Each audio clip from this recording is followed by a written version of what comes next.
Hi, welcome back. Let's conclude our conversation on pie charts. Of course, we will begin the discussion on pie charts. We talked about pie charts in the previous video. Yes, we've discussed bar charts and we looked at pie charts. We want to, the next line of action or the next task I would like to execute here is to create a donut chart from a pie chart. Yeah. Now, to plot the donut charts, you also need to have the pie charts line, plt.py, the line that creates the pie charts, and all other parameters remains the same.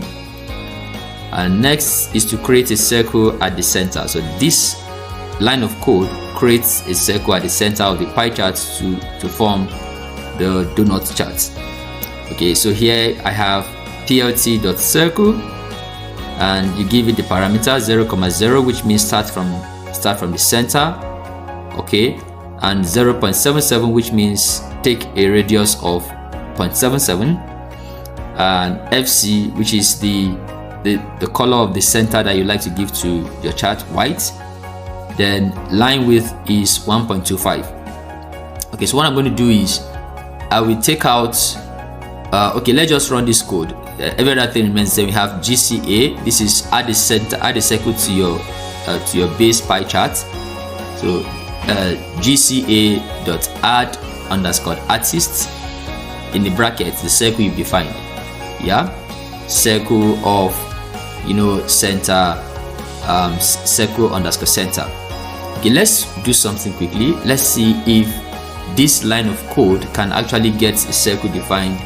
If you can see the circle that we're creating with this line, so you get a clearer picture of how this works. Now when I run this code, we have the matplotlib.patches.circle at this, so which means that it says, okay, this circle has been created actually. Okay, since this circle has been created, how do we see the circle? Let me see if by calling plt.show if this would allow the circle to be seen. I doubt it. Okay, of course you can't see the circle because you have to take the circle and plug it into a particular pie chart that we've created.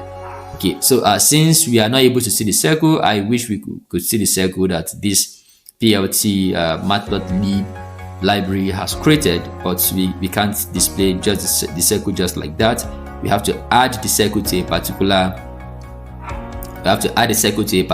chart and then display it. Okay, so let's go ahead and then display the pie charts or the donut chart we've just created.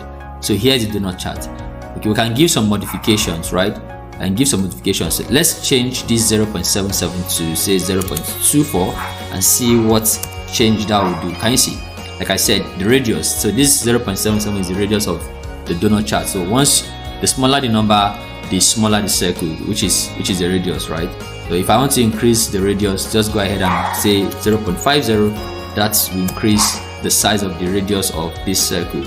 Okay, if you do not want white here, if I change this color to say red, it looks funny, right? I know it will look funny. So this is you adding the center color of that pie chart. All right, so it depends on the background of whatever area you want to place your chart. Okay, your donut chart. Just let the donut chart have the color of the background. Because our background here is white, I'm not taking it anywhere. You can leave it as white and you see it show up that way. Cool. All right, let me try pink and see if pink will work. Oh, nice. So this is pink, and any color you put in here, you have the color show up at the center, the center of the pie chart. Let's go back to white and then increase this. Is the radius to 0.80. Let's see how this will look like. Very tiny pie chart. So this is how it looks when we use 0.80. Okay, and 0.0, like I said, is the center. So if I should convert or change this number from 0.0 to say 0.1, let's see how funny to look. Can you see? So this is looking funny because I've shifted this 0 to on the x-axis and 1 to the y-axis, so it has gone 1 up, all right, on the y-axis. All right, so if I change this to let's say 1,1, then you see how it looks. So this is no longer looking like a pie chart, but it looks like just taking out a sector of the circle.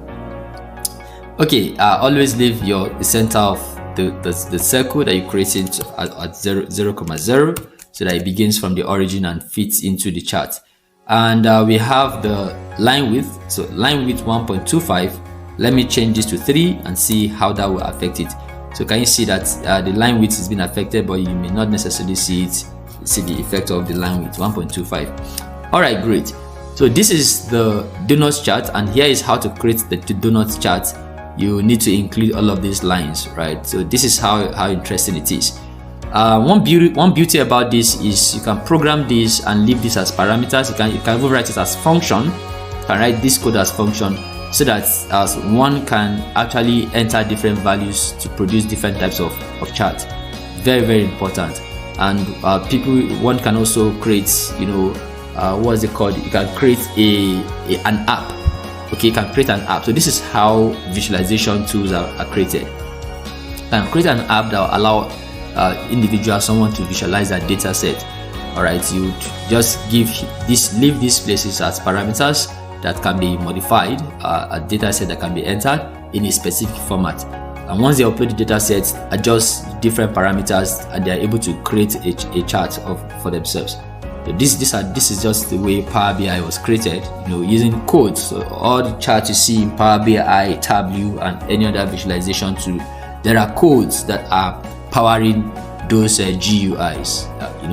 So there are codes powering the GUIs. So this is a sample of the code where you can change parameters to see the different effects of these codes or of the chart. All right, let me stop here. For donut chart versus pie chart. We would look at line charts in the next video. Thank you for watching this. Please go ahead and play around with this and ensure that you understand every bit of the code. Thank you, and see you in the next one.